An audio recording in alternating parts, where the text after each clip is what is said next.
Hi guys, welcome to SC GATE PSU short lecture presented by Abhividya man education. आज एक नई series start कर रहे हैं बच्चों। इस सीरीज का डिमांड बहुत लोगों ने किया था, बहुत लोगों ने मुझे पर्सनली मैसेज करके बोला था और बहुत लोगों ने कमेंट करके भी बताया था कि सर इस टॉपिक का सीरीज लेकर पाइए। और वो टॉपिक है बच्चों permutation and combination. Permutation and combination का इतना डिमांड होना भी चाहिए बच्चों, क्योंकि परम्यूटेशन एंड कॉम्बिनेशन हमारे एग्जाम के पॉइंट व्यू से बहुत इंपॉर्टेंट है। अगर हम लोग गेट एग्जाम में एप्टीट्यूड सेक्शन की बात करें बच्चों, तो एप्टीट्यूड सेक्शन में हर साल परम्यूटेशन कॉम्बिनेशन में बेस्ड क्वेश्चन 3-4 पूछे जाते हैं अगर सारे ब्रांच के क्वेश्चन को मिला दिया जाए तो इस टॉपिक पे क्वेश्चन आने की प्रोबेबिलिटी बहुत ज्यादा है। ऐसा हो सकता है कि नेक्स्ट ईयर आप जब गेट की पेपर देने जाओ तो आपके सेट में परम्यूटेशन कॉम्बिनेशन में बेस्ट क्वेश्चन पूछा जाए। अगर हम लोग इंजीनियरिंग मैथमेटिक्स की बात करें बच्चों, तो इंजीनियरिंग मैथमेटिक्स में जब हम लोग प्रोबेबिलिटी टॉपिक पढ़ते हैं तो प्रोबेबिलिटी टॉपिक में परम्यूटेशन कॉम्बिनेशन का कॉन्सेप्ट यूज होता है, क्योंकि एक तरह से देखा जाए तो प्रोबेबिलिटी जो होता है बच्चों परम्यूटेशन एंड कॉम्बिनेशन का ही एप्लीकेशन होता है। अगर आपका परम्यूटेशन कॉम्बिनेशन पे पकड़ अच्छी है तो आप प्रोबेबिलिटी के भी क्वेश्चन इजीली सॉल्व कर पाओगे। इसका मतलब ये हो गया बच्चों कि एक तीर से दो निशाना साधा जा सकता है। अगर आपका परम्यूटेशन कॉम्बिनेशन स्ट्रांग है तो आप एप्टीट्यूड सेक्शन में भी अच्छा स्कोर कर सकते हो और इंजीनियरिंग मैथमेटिक्स में भी इससे हेल्प मिलेगा। इसलिए ये टॉपिक अपने आप में बहुत इंपॉर्टेंट हो जाता है हमारे एग्जाम के लिए। अगर पीएसयूज की बात करें बच्चों, तो पीएसयूज में परम्यूटेशन कॉम्बिनेशन पे क्वेश्चन बहुत ही कम पूछे जाते हैं। 2013-14 में जब बेल का पेपर हुआ था तो उस समय परम्यूटेशन कॉम्बिनेशन पे क्वेश्चन बेल के एग्जाम में पूछे जाते थे, और बाकी सब जितने भी पब्लिक सेक्टर के पेपर होते हैं उसमें रेयरली परम्यूटेशन कॉम्बिनेशन पे बेस्ट क्वेश्चन आता है बच्चों।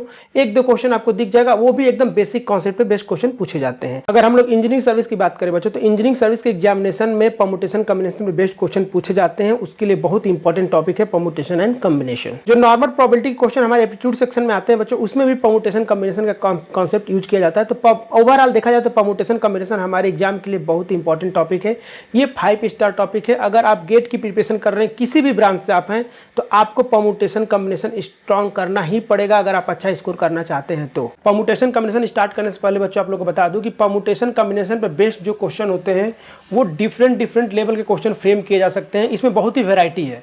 एक तरह से बोला जाए तो क्वेश्चन लो लेवल के भी बनाए जा सकते हैं, मीडियम लेवल के भी और हाई लेवल के भी। लेकिन बच्चों एकदम क्लियरली आप लोगों से बोल रहा हूं कि जो हमारे गेट के एग्जाम में है या फिर इंजीनियरिंग सर्विस या पब्लिक सेक्टर में बहुत ही आसान क्वेश्चन पूछा जाता है। मतलब आपका फंडामेंटल क्लियर है परम्यूटेशन कॉम्बिनेशन से लेके, तो आप उस क्वेश्चन को इजीली सॉल्व कर लोगे। आपको टफ क्वेश्चन सॉल्व करने की जरूरत नहीं है। परम्यूटेशन कॉम्बिनेशन पर बेस्ट टफ क्वेश्चन हमारे एग्जाम में नहीं पूछे जाते हैं, तो ये बात अपने दिमाग से आप निकाल देना। अगर आप कैट का पेपर दे रहे हो या फिर बैंकिंग का पेपर दे रहे हो तो वहां पे टफ क्वेश्चन पूछे जा सकते हैं परम्यूटेशन कॉम्बिनेशन पे बेस्ट, लेकिन हमारे एग्जाम में टफ क्वेश्चन नहीं पूछे जाते हैं।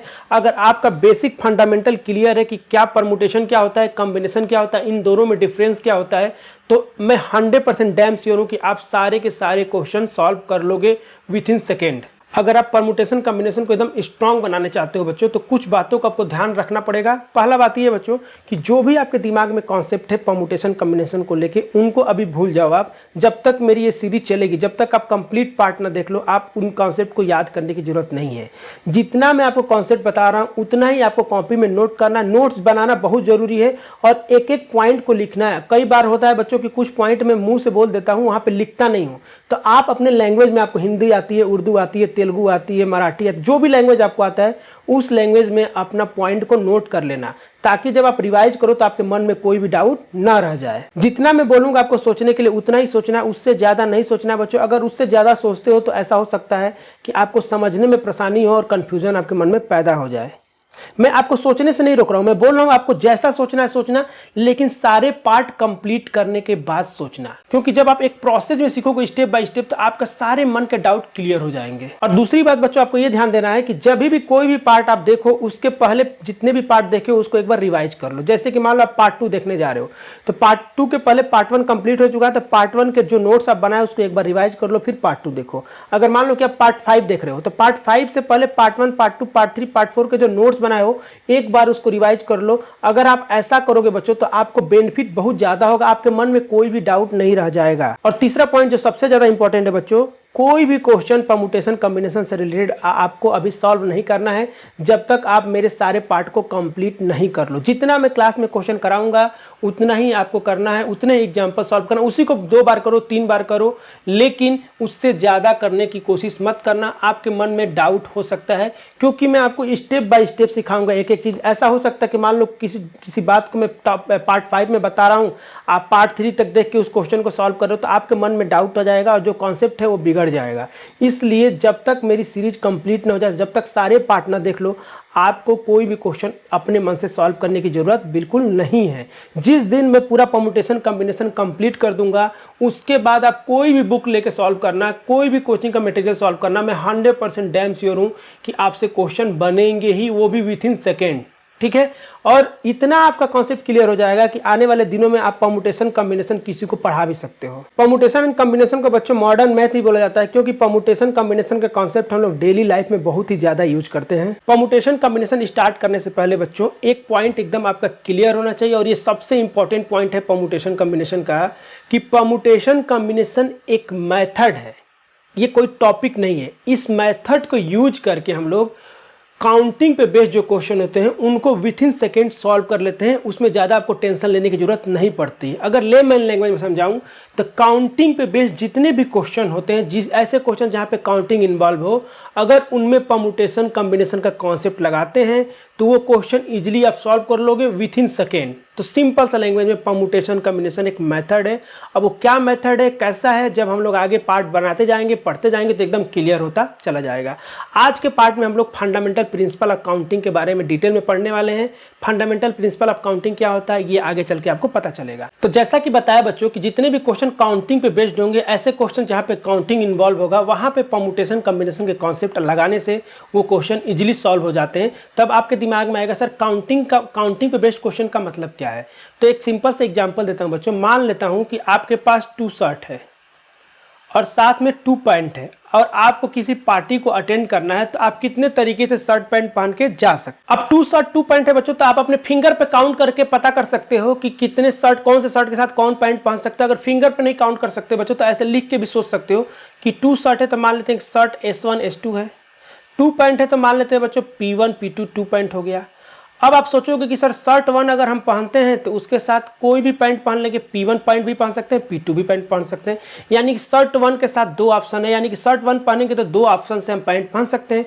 उसी तरह अगर शर्ट 2 पहनते हैं बच्चों तो उसके साथ पैंट 1 भी पहन सकते हैं, पैंट 2 भी पहन सकते हैं, यानी कि शर्ट 2 के साथ भी 2 ऑप्शन है। तो कितने लोग बोलेंगे सर टोटल शर्ट 1 के साथ 2 ऑप्शन, शर्ट 2 के साथ 2 ऑप्शन, मतलब कि 4 तरीके से शर्ट पैंट पहन के वो पार्टी अटेंड कर सकता है। ये बात सबको समझ में आ गई। तो आपने क्या किया, इस फिंगर पे इसको काउंट कर लिया, या फिर ऐसे लिख के आपने कॉम्बिनेशन बना के चेक कर लिया।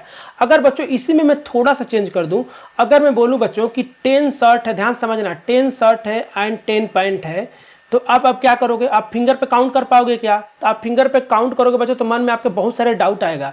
10 आपके पास तो 10 ही फिंगर है, फिर 10 शर्ट के लिए अलग, 10 पैंट के लिए अलग, तो आप इसको फिंगर पे काउंट करने में आपको प्रॉब्लम हो सकती है। तो आप क्या करोगे, इसको लिख के काउंट करने की कोशिश करोगे। तो मान लो कैसे लिखोगे, तो S1 S2 ऐसे डैश डैश S10 तक 10 शर्ट है। उसी तरह पैंट के लिए क्या करोगे बच्चों, तो P1 P2 ऐसे करके जाओगे आप P10 तक, 10 पैंट हो गया। अब आप खुद सोचोगे कि सर शर्ट 1 अगर हम पहनते हैं तो हमारे पास 10 पैंट पहनने का ऑप्शन है, उसी तरह शर्ट 2 पहनेंगे तो 10 ऑप्शन है, उसी तरह शर्ट 3 पहनेंगे तो 10 ऑप्शन है, यानी हर शर्ट के लिए 10 ऑप्शन है। और कितने हमारे पास शर्ट है बच्चों, 10, यानी कि 10 ऑप्शन 10 टाइम्स है, तो कितना हो जाएगा बच्चों, तो कितने लोग बोलेंगे सर 100 वेज से क्या कर सकते हैं हम लोग, शर्ट पैंट पहन के पार्टी में जा सकते हैं। लेकिन इसको फिंगर पे काउंट करने में आपको टाइम लगेगा।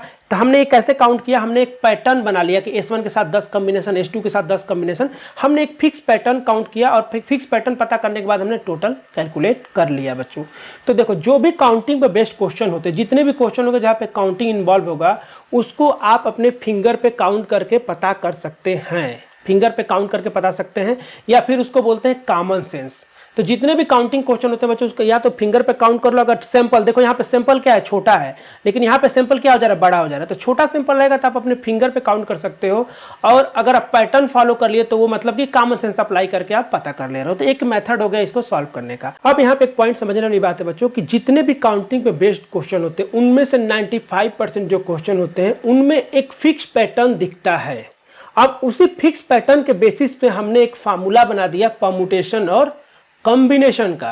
अब वो परम्यूटेशन कॉम्बिनेशन क्या है बच्चों, ये हम लोग नेक्स्ट पार्ट में हम लोग सीखेंगे कि कैसे कैसे डेवलप हुआ है। अभी आपको इस बात को समझने के लिए एक और एग्जांपल लेता हूं तो आपका क्लियर होगा बच्चों। देखो आपके सामने एक क्लास मैंने बना दिया, क्लास में मैंने ये बना दिया, देखो ये बेंच है, ये बेंच ऐसे लगा हुआ है, यहाँ भी एक बेंच लगा, ये भी एक बेंच लगा, यहाँ पे भी एक बेंच लगा, यहाँ पे बेंच लगा, यहाँ पे बेंच बजा है, और एक पोडियम है, यहाँ पे एक टीचर खड़ा है, ठीक है। और हर बेंच पे 3 स्टूडेंट बैठे हुए हैं, हर बेंच पे 3 स्टूडेंट बैठे हुए, टोटल 6 बेंच है।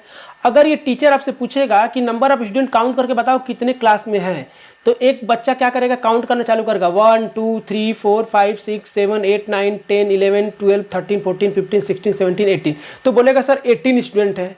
ठीक है, ये जो हो गया एक काउंट कर लिया अपने फिंगर पे कि टोटल 18 स्टूडेंट हैं। लेकिन एक बच्चा होगा जो थोड़ा सा ध्यान लगाएगा, ध्यान लगाने के बाद एक पैटर्न दिखेगा उसको कि हर बेंच पे 3 बच्चे बैठे हैं, तो क्या करेगा, बेंच काउंट कर लेगा 1 2 3 4 5 6 बेंच है और हर बेंच पे 3 बच्चे बैठे हैं, तो बच्चों क्या बोलेगा कि 6 बेंच है, हर बेंच पे 3 लोग बैठे हैं, तो टोटल कितना बोल देगा, 18 बोल देगा। यानी कि कितने स्टूडेंट हो जाएंगे, 18 स्टूडेंट हो जाएंगे। यानी कि हर काउंटिंग के क्वेश्चन में कुछ फिक्स पैटर्न होता है, उस पैटर्न के बेसिस पे परमुटेशन और कॉम्बिनेशन को बनाया गया है। अब वो क्या पैटर्न होता है, जब हम लोग परमुटेशन कॉम्बिनेशन स्टार्ट करेंगे तो वहां पे एकदम आपका क्लियर होगा। अभी आपको ये सोचना है बच्चों कि जितने भी काउंटिंग के क्वेश्चन है उनको हम लोग फिंगर पे काउंट करके सॉल्व कर सकते हैं, या फिर कॉमन सेंस से सॉल्व कर सकते हैं, या फिर परमुटेशन लगा सकते हैं, या फिर कॉम्बिनेशन लगा सकते हैं। ये 3 मेथड है काउंटिंग वाले क्वेश्चन को सॉल्व करने का। अब जो बच्चों ये जो मेथड है बच्चों, ये यूनिवर्सल मेथड है, हर टाइप के क्वेश्चन में अप्लाई होगा। क्योंकि देखो इसी का एक पार्ट, इसी में एक काउंटिंग में ही एक पैटर्न आ गया तो हमने परमुटेशन बना दिया, एक दूसरा पैटर्न आ गया तो हमने कॉम्बिनेशन बना दिया। अब ये परमुटेशन कॉम्बिनेशन क्या होता है हम लोग नेक्स्ट पार्ट में डिटेल में बात करेंगे। अभी आपको समझना है बच्चों कि फिंगर पे काउंट करके काउंटिंग वाले क्वेश्चन को कैसे सॉल्व करेंगे। अब फिंगर पे जब काउंट करना है बच्चों, तो काउंट करने का भी कुछ रूल होगा ना, ऐसे थोड़ी कि 1 2 3, काउंट करने का भी एक रूल होता है बच्चों, जिसको बोलते हैं फंडामेंटल प्रिंसिपल ऑफ काउंटिंग। तो आज के सेशन में हम लोग डिटेल बात करने वाले हैं इसके बारे में कि फिंगर पे काउंट करेंगे तो वहां पे क्या रूल बनेगा। ये जब आप समझ गए तो इसी से एक स्पेशल केस है परमुटेशन, उस और दूसरा एक स्पेशल केस है कॉम्बिनेशन। तो आज हम लोग इसको डिटेल में पढ़ने वाले हैं और नेक्स्ट पार्ट में हम लोग परमुटेशन और कॉम्बिनेशन का फार्मूला कहां से आया, कैसे आया, वो चीजों को सब समझेंगे, तब एकदम आपका कंसेप्ट क्लियर हो जाएगा। और मैं 100% डैम श्योर हूं बच्चों कि सारे पार्ट अगर आप देखोगे तो आप क्वेश्चन देखते ही 10 to 20 सेकंड में सॉल्व कर लोगे। क्योंकि देखो मेन डाउट क्या होता है बच्चों को, यही नहीं समझ में आता है कि किस क्वेश्चन में परमुटेशन लगाए, किस क्वेश्चन में कॉम्बिनेशन लगाए और किस क्वेश्चन को फिंगर पे काउंट करके सॉल्व कर ले। बच्चों जिस दिन ये बातें आपको समझ में आ जाएंगी उस दिन आपसे क्वेश्चन 10 to 20 सेकंड में सॉल्व हो जाएंगे। तो इन बातों को समझने के लिए आपको एकदम एक एक पॉइंट क्लियर होना चाहिए कि अगर फिंगर पे काउंट करेंगे तो कौन सा रूल अप्लाई होगा, अगर परमुटेशन करेंगे तो कौन सा रूल अप्लाई होगा, और कॉम्बिनेशन करेंगे तो कौन सा रूल अप्लाई होगा। सिंपल सा बच्चों, इन तीनों के बीच में आपको डिफरेंस पता होना चाहिए कि क्या क्या है। जब तक डिफरेंस पता नहीं रहेगा बच्चों, आप इस पे बेस्ड क्वेश्चन को सॉल्व नहीं कर पाएंगे। एक जो सबसे बड़ा बच्चों के मन में डाउट होता है कि सर कोई क्वेश्चन में मान लो परमुटेशन अप्लाई करने से क्वेश्चन सॉल्व हो जा रहा है, तो उस क्वेश्चन में क्या हम कॉम्बिनेशन अप्लाई कर सकते हैं? तो डेफिनेटली बच्चों, अगर किसी क्वेश्चन को आप परमुटेशन से सॉल्व कर पा रहे हो तो उस क्वेश्चन को कॉम्बिनेशन से भी सॉल्व किया जा सकता है, बस आपको थोड़ा सा ध्यान देना होगा। देखो यहाँ पे कहानी ये है बच्चों कि मान लो कोई क्वेश्चन ये है, इस क्वेश्चन को अगर आप बेसिक फिंगर पे काउंट करके सॉल्व करोगे तो ऐसा हो सकता है कि कुछ टाइम लग जाए, लेकिन इसी क्वेश्चन को अगर परमुटेशन से अप्लाई करते हो तो 10 सेकंड में सॉल्व हो जाएगा। इसी क्वेश्चन को कॉम्बिनेशन से सॉल्व करते हो तो ज्यादा टाइम लग सकता है। तो वो क्वेश्चन पे डिपेंड करता है कि इन तीनों मेथड में से कौन सा अप्लाई करें तो जल्दी से क्वेश्चन का आंसर आ जाए। तो ये चीज आपको समझने के लिए इन तीनों का कॉन्सेप्ट एकदम क्लियर होना चाहिए। तो ये अपने मन में दिमाग में से एकदम हटा देना बच्चों कि जब कोई क्वेश्चन में अगर परमुटेशन अप्लाई कर रहे हैं तो क्या वहां पे कॉम्बिनेशन अप्लाई करके क्वेश्चन को सॉल्व नहीं किया जा सकता है? बिल्कुल किया जा सकता है, आपकी मर्जी है। बस आपको थोड़ा सा ध्यान देना पड़ेगा कि अगर परमुटेशन जिस क्वेश्चन में लगा के आंसर निकाल रहे हैं उसमें कॉम्बिनेशन लगाएंगे तो थोड़ा सा एक्स्ट्रा आपको सोचना पड़ेगा। अब वो क्वेश्चन पे सब कुछ डिपेंड करेगा। जब हम लोग एग्जाम्पल लेके सॉल्व करेंगे तो आपको एक एक मन में जो डाउट है वो सारे के सारे डाउट क्लियर हो जाएंगे। तो स्टार्ट करते हैं बच्चों कि फिंगर पे काउंट करना है या फिर कॉमन सेंस से सॉल्व करना है तो कैसे सॉल्व करेंगे। तो इसको समझने के लिए आपको सबसे पहले समझना पड़ेगा कि फंडामेंटल प्रिंसिपल ऑफ काउंटिंग क्या होता है, क्योंकि जो फंडामेंटल प्रिंसिपल ऑफ काउंटिंग में जो रूल है उसी को अप्लाई करेंगे जब फिंगर पे आप काउंट करोगे या फिर कॉमन सेंस अप्लाई करोगे। समझते हैं बच्चों कि फंडामेंटल प्रिंसिपल ऑफ काउंटिंग क्या होता है। तो फंडामेंटल प्रिंसिपल ऑफ काउंटिंग समझाने से पहले एक बात बता दूं आपको कि फंडामेंटल प्रिंसिपल ऑफ काउंटिंग को पिलर ऑफ परमुटेशन कॉम्बिनेशन बोला जाता है। ऐसा क्यों बोला जाता है कि जो परमुटेशन और कॉम्बिनेशन का जो कॉन्सेप्ट आया बच्चों इसी प्रिंसिपल पे बेस्ड है, इसीलिए इसको पिलर ऑफ परमुटेशन कॉम्बिनेशन बोला जाता है। अगर आपको फंडामेंटल प्रिंसिपल ऑफ काउंटिंग का कॉन्सेप्ट एकदम अच्छे से क्लियर है तो आपको परमुटेशन कॉम्बिनेशन का भी कॉन्सेप्ट एकदम अच्छे से क्लियर हो जाएगा। और मैं आपको डायरेक्ट परमुटेशन कॉम्बिनेशन का फार्मूला लिखवाऊंगा नहीं, मैं आपको बताऊंगा कि परमुटेशन और कॉम्बिनेशन का फार्मूला कैसे बनाया गया है। और अब बात करते हैं बच्चों कि फंडामेंटल प्रिंसिपल ऑफ काउंटिंग क्या होता है। तो बच्चों फंडामेंटल प्रिंसिपल ऑफ जो काउंटिंग होता है 2 टाइप का होता है। पहला होता है बच्चों प्रोडक्ट रूल, दूसरा होता है एडिशन रूल। किस क्वेश्चन में प्रोडक्ट रूल अप्लाई करेंगे, किस क्वेश्चन में एडिशन रूल अप्लाई करेंगे, ये चीज आपको पता होना चाहिए। तो इन दोनों चीज को समझने के लिए बच्चों एक एग्जांपल लेते हैं और एग्जांपल से अच्छे से समझते हैं कि प्रोडक्ट रूल और एडिशन रूल क्या होता है। तो प्रोडक्ट रूल और एडिशन रूल समझाने के लिए बच्चों मैंने एक एग्जांपल ले लिया पैक ऑफ कार्ड का। तो पैक ऑफ कार्ड सबको इसके बारे में पता है, सबको पता होगा कि 52 कार्ड्स होते हैं। बहुत लोगों को खेलने भी आता होगा आप लोगों में से। अब 52 कार्ड्स में से अगर बात करें बच्चों तो कितने राजा होते हैं, तो कितने लोग बोलेंगे सर 4 किंग होते हैं। और 4 किंग होते हैं। मैं पूछूं कितनी रानियां होती हैं बच्चों, तो बोलोगे 4 क्वीन होती हैं सर। 4 राजा हैं तो 4 रानी तो होना बनता है, सिंपल सी बात है। तो 4 राजा और 4 रानी होते हैं 52 कार्ड्स में। इसी को अभी जानना है। फिर कार्ड की बात हम लोग डिटेल में करेंगे जब प्रोबेबिलिटी हम लोग पढ़ेंगे। अभी फिलहाल हमको ये पता है कि 52 कार्ड्स होते हैं जिसमें 4 राजा होते हैं, 4 रानी होते हैं। बच्चों जो भी आपके मन में जो परमुटेशन कॉम्बिनेशन से रिलेटेड जो भी कॉन्सेप्ट उसको अभी दिमाग से निकाल दो। अभी आपको ये एज्यूम करना है कि आपको परमुटेशन कॉम्बिनेशन बिल्कुल ही नहीं आता, आप उसके बारे में आपको नॉलेज ही नहीं है। अब मैं एक क्वेश्चन पूछता हूं बच्चों, उसका एक सिंपल सा जवाब देना है आपको काउंट करके। अगर मैं बोलूं आपसे, पहला ये क्वेश्चन ये है बच्चों कि एक राजा और एक रानी को कितने तरीके से हम सिलेक्ट कर सकते हैं। एक राजा और एक रानी को कितने तरीके से सिलेक्ट कर सकते हैं। आपको यहाँ पे कोई भी परमुटेशन कॉम्बिनेशन कॉन्सेप्ट नहीं अप्लाई करना, सिंपल सा सोचना है बच्चों कि आपको एक पेयर बनाना है। इस पेयर में एक राजा होना चाहिए, एक रानी होनी चाहिए, सिंपल सी बात है। तो आपके पास 4 राजा हैं बच्चों। मान लेते हैं राजा जो है K1 K2 K3 K4 है, 4 टाइप के राजा हैं। और क्वीन कितनी है, 4 है। Q1 Q2 Q3 Q4, ये 4 रानियां हैं हमारे पास। अब क्या करना है बच्चों कि आपको एक राजा एक रानी लेना है। तो कितने लोग बोलेंगे सर हम ऐसा सोच सकते हैं कि मान लो एक राजा को हमने सिलेक्ट कर लिया, तो उसके साथ चारों में से कोई भी रानी आ सकती है ना। तो Q1 आ सकती है, Q2 आ सकती है, Q3 आ सकती है और Q4 आ सकती है। उसी तरह अगर राजा सेकेंड चूज करते हैं बच्चों, तो वहां पे भी चारों में से कोई भी रानी उसके साथ आप रख सकते हैं। यानी कि इसके पास भी कितने ऑप्शन है, 4 ऑप्शन है। तो कितने लोग बोलेंगे सर K1 के साथ 4 ऑप्शन, K2 के साथ 4 ऑप्शन, तो K3 के साथ भी कितने होंगे, 4 ही ऑप्शन होंगे ना। Q1 Q2 Q3 Q4। उसी तरह K4 के साथ कितने कॉम्बिनेशन बना सकते हैं बच्चों, Q1 Q2 Q3 Q4, ऐसे हम बना सकते हैं। यानी कि टोटल कितने तरीके से राजा रानी को बना सकते हैं बच्चों, तो यहाँ से 4, यहाँ से 4, यहाँ से 4, यहाँ से 4, टोटल कितने आ गए। तो कितने लोग बोलेंगे सर 16 वे से हम ऐसा कॉम्बिनेशन बना सकते हैं। अगर पहले राजा को लेते हैं तो उनके साथ 4 रानियों में से कोई भी लेंगे तो यहाँ 4 कॉम्बिनेशन बन जाएगा। दूसरे राजा को लेते हैं तो उनमें से चारों में से कोई भी रानी को लेंगे तो 4 कॉम्बिनेशन बन जाएगा। यानी टोटल हम 16 तरीके से ऐसे हम कॉम्बिनेशन बना सकते हैं। तो बच्चों आप ऐसे हमेशा काउंट थोड़ी करोगे, आप ऐसे काउंट करके बार बार काउंट करोगे तो आपका टाइम लगेगा ना। तो इसमें यहाँ पे एक ट्रिक है बच्चों। ट्रिक ये है कि आप खुद सोचो कि आपको करना क्या है। आपका कंडीशन ये है कि एक राजा आपके पास होना चाहिए और एक रानी होनी चाहिए। क्या मैं बोलूं आपसे कि केवल एक राजा से आपका काम चल जाएगा, नहीं चल पाएगा। अगर मैं बोलूं एक रानी से काम चल जाएगा, नहीं। आपका कंडीशन कब ट्रू होगा, जब आपके पास एक राजा होगा एक रानी होगी, ये दोनों होंगे तभी आपका कंडीशन ट्रू होगा। मतलब कि आप कोई भी एक राजा ले लो और कोई भी एक रानी ले लो तो आपका कंडीशन ट्रू। दोनों में से कोई एक रहेगा तो आपका कंडीशन नहीं ट्रू होगा। तो इसका मतलब ये हो गया बच्चों, राजा कितने हमारे पास अवेलेबल है, 4, तो यहाँ 4 लिख लिया। रानी कितनी अवेलेबल है, 4। और एंड का मतलब यहाँ पे एंड कीवर्ड है बच्चों। एंड का मतलब ये होगा कि दोनों चाहिए तभी आपका कंडीशन ट्रू होगा। जब दोनों चाहिए तभी कंडीशन ट्रू होगा बच्चों, तो यहाँ पे मल्टीप्लाई कर देते हैं तो यहाँ पे कितने आ जाएगा, 16 आ जाएगा। आपको बार बार ऐसे काउंट करने की जरूरत नहीं है। जब भी ऐसा क्वेश्चन में दिया रहे कि आपको ये भी चाहिए साथ में वो भी चाहिए, तो दोनों चाहिए तो दोनों का नंबर में क्या करना पड़ेगा, आपस में मल्टीप्लाई करना पड़ेगा। अगर सिंपल से लैंग्वेज में बोले तो ये इसको बोलते हैं प्रोडक्ट रूल। तो ये आपको प्रोडक्ट रूल कहाँ पे अप्लाई करना है, कैसे अप्लाई करना है, आई थिंक आप लोग को यहाँ पे ये चीज समझ में आई होगी। ये दूसरे एग्जाम्पल से बच्चों एडिशन रूल समझने की कोशिश करते हैं। अभी भी वही दिया हुआ कि आपके पास 4 राजा और 4 रानी है और आपको बोला गया कि एक किंग और एक क्वीन आपको सिलेक्ट करना है, कितने तरीके से सिलेक्ट कर सकते हैं।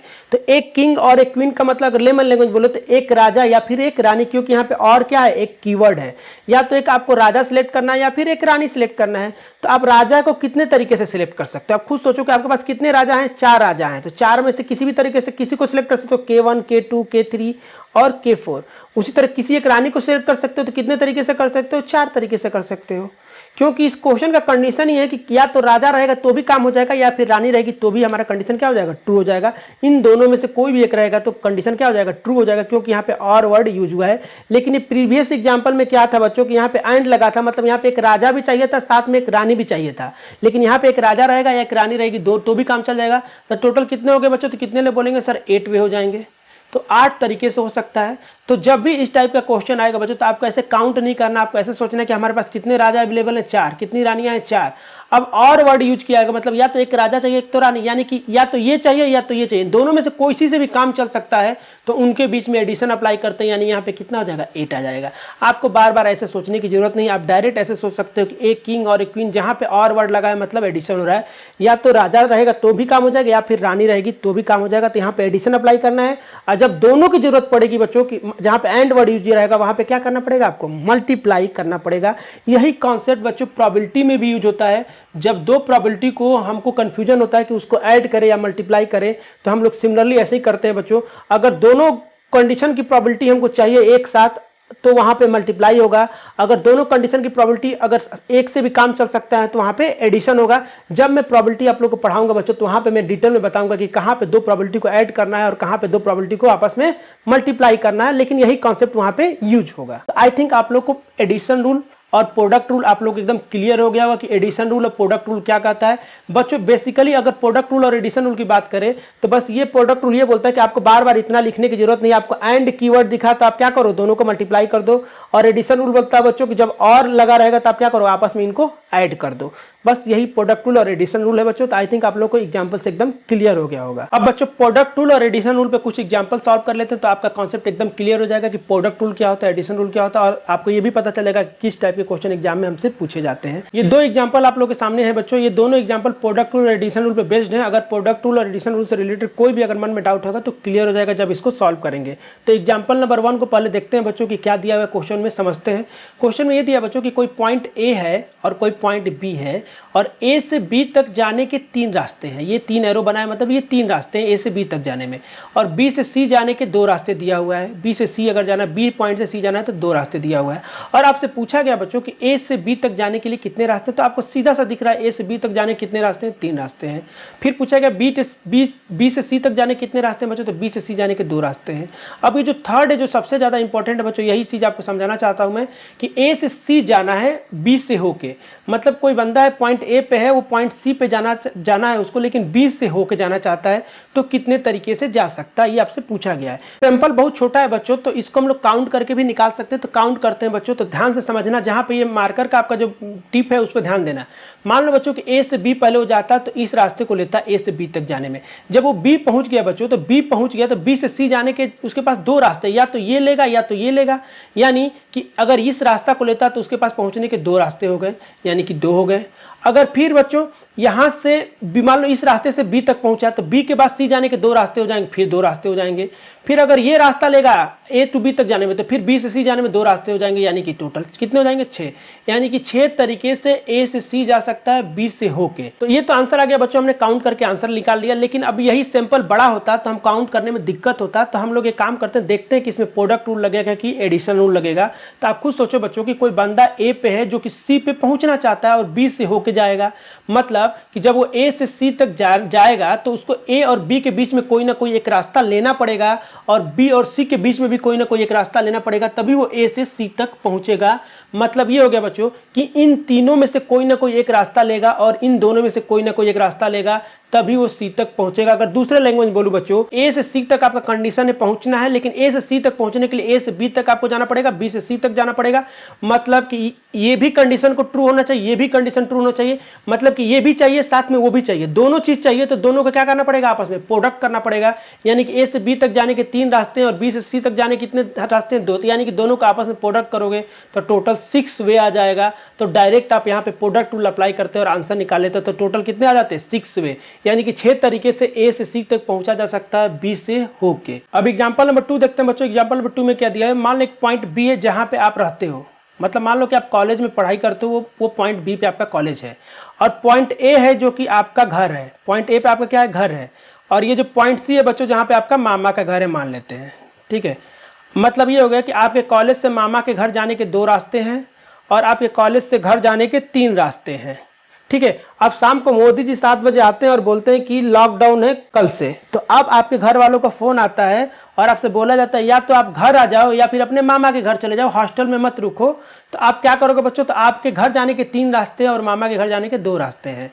अब इस क्वेश्चन में क्या पूछा गया बच्चों, देखो ध्यान से। पहला पूछेगा अगर वो B2A मतलब आप अब जहाँ पे हो वहाँ से घर जाना चाहते हो तो कितने तरीके से जा सकते हो? तो कितने लोग बोलेंगे सर 3 रास्ते हैं जाने के, ठीक है।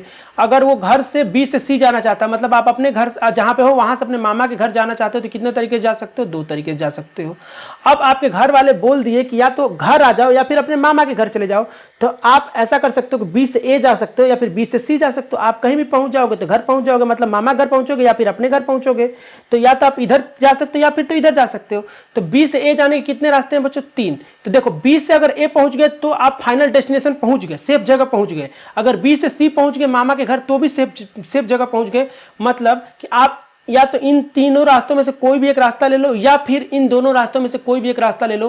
तो कितने लोग बोलेंगे सर यहाँ पे इन तीनों में से कोई भी एक रास्ता लेंगे तो कंडीशन ट्रू हो जाएगा, या फिर इन दोनों रास्तों में से कोई भी लेंगे तो कंडीशन ट्रू हो जाएगा। मतलब सिंपल सा है, या तो ये भी रहेगा तो भी काम चल जाएगा, ये भी रहेगा तो भी काम चल जाएगा। तो यहाँ पे क्या होता है बच्चों? एडिशन अप्लाई होता है। मतलब यहाँ पे क्या हो जाएगा? 3 + 2 हो जाएगा, यानी कि 5 वे हो जाएगा। यानी 5 तरीके से बंदा सेफ जगह पहुंच सकता है। आप 5 तरीके से सेफ जगह पहुंच सकते हैं। तो यहाँ पे एडिशन रूल अप्लाई होगा। अब एक ऐसा एग्जांपल लेता हूं बच्चों जिसमें प्रोडक्ट रूल भी अप्लाई होगा और एडिशन रूल दोनों अप्लाई होंगे। तो देखते हैं कैसे उसको सॉल्व करेंगे। ये 2 एग्जाम्पल है बच्चों आप लोगों के सामने। ये दोनों एग्जाम्पल में प्रोडक्ट रूल भी अप्लाई होगा, एडिशन रूल अप्लाई होगा। मतलब कि ये सेम एग्जाम्पल में प्रोडक्ट रूल भी अप्लाई होगा और एडिशन रूल। अभी जो प्रीवियस 2 एग्जाम्पल लिए थे बच्चों, एक एग्जाम्पल में एडिशन रूल अप्लाई हो रहा था, एक में प्रोडक्ट रूल अप्लाई हो रहा था। तो एग्जांपल नंबर 1 को देखते हैं बच्चों कि कैसे इसको सॉल्व करेंगे। सबसे पहले देखते हैं कि क्या क्या दिया हुआ है। तो एग्जांपल नंबर ए में दिया बच्चों कि पॉइंट ए से पॉइंट बी तक जाने के 3 रास्ते दिया हुआ है, पॉइंट बी से पॉइंट सी तक जाने के 2 रास्ते दिया हुआ है, और डायरेक्ट एक लाइन दिया हुआ बच्चों ए और सी के बीच में, मतलब पॉइंट ए से सी तक बिना बी गए हुए एक रास्ता है जाने का। ये दिया हुआ क्वेश्चन में। अब आपसे पूछा गया ए टू बी, पॉइंट ए से पॉइंट बी तक जाने के कितने रास्ते हैं। तो पॉइंट ए से बी तक जाने के कितने रास्ते हैं बच्चों? तो 1 2 3, यानी कि ए से बी तक जाने के 3 रास्ते। अब कोई ऐसा नहीं सोचेगा बच्चों कि ए से सी पहले जाएंगे फिर सी से वापस आएंगे। ये एरो का मतलब ये हो गया, देखो एरो इस डायरेक्शन में है, मतलब आपको केवल फॉरवर्ड डायरेक्शन में जाना है, बैकवर्ड नहीं आना है। आपको केवल फॉरवर्ड चलना है, बैकवर्ड नहीं आना है। तो इसलिए आप ऐसा मत सोचना कि ए से सी जाएंगे सी से बी वापस आ जाएंगे, ऐसा आपको नहीं सोचना है। क्वेश्चन में ये मेंशन रहेगा कि केवल फॉरवर्ड जाना है, बैकवर्ड नहीं जाना है। तो पॉइंट ए से पॉइंट बी तक जाने के 3 रास्ते हैं बच्चों। उसी तरह आपसे पूछा गया कि पॉइंट ए से पॉइंट सी तक कितने तरीके से जा सकते हैं। अब बच्चों पॉइंट ए यहाँ पे है, पॉइंट सी यहाँ पे है। तो पॉइंट ए और सी के बीच में जाने के लिए एक तो डायरेक्ट रास्ता है बच्चों, दूसरा है बी से होके जाने वाला। तो सबसे पहले कैलकुलेट कर लेते हैं कि अगर बी से वो होके जाओगे सी तक तो कितने तरीके से जा सकते हो। तो कितने लोग बोलेंगे ए से बी तक कितने रास्ते हैं बच्चों? 3 रास्ते हैं। बी से सी तक कितने रास्ते हैं? 2 रास्ते हैं। अगर आपको पॉइंट ए से पॉइंट सी तक जाना है बच्चों तो इन तीनों में से कोई भी एक रास्ता लेना पड़ेगा और इन दोनों में से कोई भी एक रास्ता लेना पड़ेगा। इन तीनों में से कोई एक कंपलसरी है लेना और इन दोनों में से एक कंपलसरी है लेना, तभी आप ए से सी तक पहुंचोगे। तो कितने लोग बोलेंगे सर यहाँ पे प्रोडक्ट रूल अप्लाई होगा, यानी कि टोटल 6 तरीके होंगे ए से सी तक जाने में अगर बी से होकर जाया जाए तो।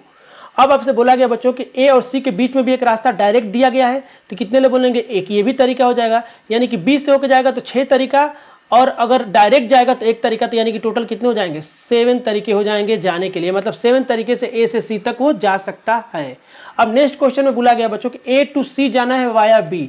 ए से सी तो जाना है लेकिन इसमें स्पेसिफाई कर दिया है कि वो बी से होके ही जाना है, मतलब ये वाले रास्ते से आप डायरेक्ट नहीं जा सकते, बी से होके ही जाना है। तो बी से होके जाने में कितने तरीके बच्चों अभी निकाले थे? 6 तरीके हो सकते हैं, यानी कि केवल 6 तरीके से बंदा पॉइंट ए से सी जा सकता है बी से होके, यानी इस क्वेश्चन का आंसर आ जाएगा 6 वे। आई थिंक आप लोग ये कॉन्सेप्ट समझ में आया होगा कि कब ऐड करना है और कब मल्टीप्लाई करना है। एक और एग्जांपल देखते हैं बच्चों, एग्जांपल नंबर 2, तो आपको एकदम क्लियर हो जाएगा। एग्जांपल नंबर 2 में देखो क्या दिया बच्चों कि पॉइंट ए है और पॉइंट बी है, पॉइंट सी है और ये पॉइंट डी है। अब ये थोड़ा सा मैं क्वेश्चन को कॉम्प्लेक्स बना दिया हूं क्योंकि इसी टाइप के क्वेश्चन आपसे एग्जाम में पूछे जाएंगे। अब बच्चों खुद सोचो, ए से बी तक जाने के कितने रास्ते दिया हुआ है? 3 रास्ते दिया हुआ है। बी से सी तक जाने के कितने रास्ते दिया है बच्चों? 2 रास्ते दिया हुआ है। सी से डी तक जाने के कितने रास्ते दिया है बच्चों? 2 रास्ता दिया हुआ है। और ए से सी तक एक डायरेक्ट रास्ता दिया हुआ है और ए से डी तक एक डायरेक्ट रास्ता दिया हुआ है। अब आपसे क्वेश्चन में देखते हैं क्या क्या पूछा गया है। तो सबसे पहले ये पूछा गया बच्चों कि ए टू बी जाने के कितने रास्ते हैं। तो पॉइंट ए और बी को देखते हैं बच्चों, तो ये बी पॉइंट होगा, ये पॉइंट ए होगा। तो ए से बी तक जाने के कितने? 1 2 3, ये 3 रास्ते, इसका आंसर हो जाएगा 3। अब आपको ए टू सी जाना है बच्चों, तो ए टू सी जाने के कितने रास्ते हैं। अब यहाँ पे मेंशन नहीं किया कि किस तरह जाओगे, तो आप सोचो ए से सी जाने के लिए बी से होकर भी जा सकते हो या फिर डायरेक्ट भी जा सकते हो। तो अगर बी से होकर जाओगे बच्चों तो कितने लोग बोलेंगे सर ए से बी तक जाने के 3 रास्ते और बी से सी तक जाने के 2 रास्ते। अभी ये जो सॉल्व किए सेम क्वेश्चन यहाँ पे आ रहा है, ये 3 रास्ते ए से सी तक जाना बी से होके, तो ए से बी तक 3 रास्ते और बी से सी तक 2 रास्ते, इन दोनों का मल्टीप्लाई होगा क्योंकि यहाँ पे प्रोडक्ट रूल अप्लाई होगा। तो टोटल 6 हो गया। अब कितने लोग बोलेंगे सर ये 6 हो गया और एक डायरेक्ट रास्ता भी तो जाने का है ए से सी तक, तो कितना हो गया 1। अब कोई ऐसा नहीं सोचेगा कि ए से डी जाएगा फिर वापस आएगा, क्योंकि यहाँ पे केवल फॉरवर्ड डायरेक्शन में जाना है, रिवर्स डायरेक्शन में आपको नहीं आना है। इस क्वेश्चन में मेंशन रहेगा, यानी कि टोटल हो गया C1, इसका आंसर हो जाएगा ए टू सी तक जाने के रास्ते कितने हो जाएंगे 7 हो जाएंगे। ठीक है, कितने लोग बोलेंगे सर ये सेम क्वेश्चन है, उसी में आपने बस अलग से आपने 2 फिगर को ऐड कर दिया है, तो आंसर तो वही आएगा, ए टू बी जाने का 3, ए टू सी जाने का 7 आएगा। अब पूछा गया बच्चों ए टू सी जाना है आपको वाया वी, तो कितने लोग बोलेंगे सर यही थर्ड क्वेश्चन ही है, क्योंकि ये डायरेक्ट रास्ता वो नहीं ले पाएगा उस केस में। तो क्या होगा ए से सी तक जाएगा, तो यहाँ पे 3 यहाँ पे 2, तो 3 × 2 कर देंगे, तो यहाँ जाएगा 3 × 2 कितना जाएगा 6 आ जाएगा। तो इस क्वेश्चन का आंसर हो जाएगा 6। अब आपसे पूछा गया बच्चों कि पॉइंट ए से पॉइंट डी तक जाने के कितने रास्ते हैं। तो ए से डी तक जाने का मतलब यहाँ से वो स्टार्ट करेगा और यहाँ तक पहुंचना है उसको, तो कितने रास्ते हैं। तो इसको जाने के बहुत सारे रास्ते हो सकते हैं, लेकिन मान लेते हैं पहले 20 से वाया बी से होकर कितने तरीके से जा सकता है। तो ए से बी तक जाने के 3 रास्ते, बी से सी जाने के 2 रास्ते, सी से डी जाने के 2 रास्ते। तो कितने लोग बोलेंगे सर यहाँ पे प्रोडक्ट रूल अप्लाई होगा, तो यहाँ पे 3, यहाँ पे 2, यहाँ पे 2, ये तीनों आपस में मल्टीप्लाई हो जाएंगे, तो ये आ जाएगा 12। अगर वो बी से होकर जाता है बच्चों तो 12 तरीके से जा सकता है, लेकिन वो जरूरी थोड़ी हो कि बी के होकर जाए, वो डायरेक्ट ए से सी भी चला जाए फिर सी से जाए। तो कितने लोग बोलेंगे डायरेक्ट ए से सी जाएगा, तो ए से सी जाने के कितने रास्ते हैं बच्चों, हमारे पास एक रास्ता है, लेकिन सी से डी जाने का 2 रास्ता है, यानी कि ए से सी तो एक तरीके से पहुंचेगा, लेकिन सी से डी 2 तरीके से पहुंचेगा, यानी कि डायरेक्ट ए से सी जाएगा तो कितने रास्ते होंगे, उसके पास 2 रास्ते हो जाएंगे। देखना ध्यान से, यहाँ पे एरो ऐसे यहां तक पहुंचा, फिर उसके बाद ये ऐसे भी जा सकता है या फिर ऐसे भी जा सकता है, तो ये हमने 2 टाइप ले लिया। अब ए से डी जाने का एक उसके पास डायरेक्ट रास्ता भी है बच्चों, देखो ये वाला रास्ता, ये जो मैं ये लाइन खींच रहा हूं, ये वाले रास्ते से डायरेक्ट भी जा सकता है, तो एक तरीका ये हो गया। यानी टोटल कितना हो जाएगा बच्चों, तो ये हो जाएंगे 12 + 2 + 1 कितना हो जाएगा 15, यानी कि 15 तरीके से ए से डी तक जा सकता है बिना कंडीशन का।